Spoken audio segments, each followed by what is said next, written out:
খুব ভাল লাগিছে লেজাই বৰদুবামৰ পৰা আহিছে না আমাৰ বিহু দল আহিছে হুঁচৰি আহিছে মই তেখেতসকলক ঈশ্বৰ জ্ঞানকে সেৱা জনাইছোঁ কাৰণ গৰখীয়া ভকতৰ ভগৱানৰ ৰূপ ভগৱান কৃষ্ণৰ ৰূপ গতিকে সেইকাৰণে আজি গুৰু বিহুৰ দিনাখন তেখেতসকল আহিলে তেখেতক মই সেৱা জনাইছোঁ আৰু আশীৰ্বাদো লৈছোঁ আৰু ইমান সুন্দৰভাৱে তেখেতসকলে নৃত্য গীত প্ৰদৰ্শন কৰিছে অসমীয়া বাপতি সাহোন ৰঙালী বিহুৰ গতিকে এই গীত মাতেৰে এই নৃত্যই আমাৰ জাতিটোক অধিক সতেজ সজীৱ আৰু সুন্দৰ কৰি ৰাখিবই নিশ্চিতভাৱে আৰু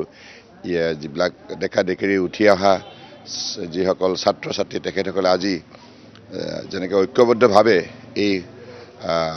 বিহু নৃত্য প্ৰদৰ্শন কৰিলে গতিকে একেলগে বিভিন্ন ঘৰলৈ গৈ পেলাই এনেধৰণে হুঁচৰি মাৰিলে বা হুঁচৰি গালে মানে তেওঁলোকৰ মাজত এটা আন্তৰিকতা গঢ় ল'ব হয়নে মৰম চেনেহ গঢ় লৈ উঠিব আৰু এনে এই মৰম চেনেহ আন্তৰিকতাৰে নিশ্চিতভাৱে আমাৰ যে বিহুটোৰ তাৎপৰ্য অধিক শক্তিশালী কৰি তুলিব কাৰণ ৰঙালী বিহুৰ যোগেদি আমি সমাজখন আকৌ ঐক্যবদ্ধ কৰোঁ আন্তৰিকতাৰে আত্মীয় কুটুমৰ সৈতে মিলি এসাঁজ খাওঁ আৰু লগতে এখন ঘৰৰ পৰা আনখন ঘৰলৈ হুঁচৰি মাৰিবলৈ যাওঁ তেতিয়া মানে যিটো অন্তৰংগ যিটো হেৰি হয় বাৰ্তালাপ হয় বা যিটো শ্ৰদ্ধা ভক্তিৰে এজনে আনজনক যিটো আন্তৰিকতাৰে যিটো স্বাগতম জনোৱাৰ যিটো প্ৰক্ৰিয়া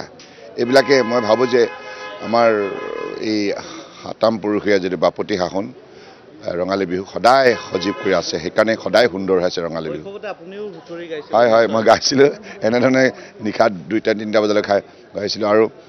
ৰ'দ বৰষুণ কি আহিছে এইবিলাক আৰু খবৰ ৰখা নাযায় কেতিয়াবা দবা পিটা বৰষুণ হয় তাৰ মাজতো হুঁচৰি গাই ভাল লাগে সকলোৱে মানে এইটো এটা ইমান ভাল লগা স্মৃতি